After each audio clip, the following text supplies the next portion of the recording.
২০১৪ সালে দুদকের দায়ের করা অর্থ পাচারের মামলায় বিএনপির স্থায়ী কমিটির সদস্য এবং সাবেক স্বাস্থ্য ও পরিবার কল্যাণ মন্ত্রী ডক্টর খন্দকার মোশাররফ হোসেনকে অব্যাহতি দিয়েছে আদালত। সকালে ঢাকার বিশেষ জজ ১-এর বিচারক আবুল কাশেম এই রায় ঘোষণা করেন। রায় ঘোষণার সময় আদালতে উপস্থিত ছিলেন খন্দকার মোশাররফ। ২০১৪ সালে রমনা মডেল থানায় মোশাররফের বিরুদ্ধে অর্থ পাচারের অভিযোগে মামলা করেন দুদকের পরিচালক নাসিম আনোয়ার।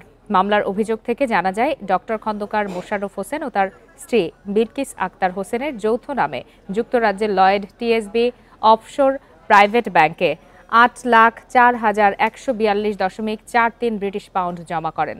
বাংলাদেশি মুদ্রায় যা ৯,৫৩,৯৫,৩৮১ টাকা।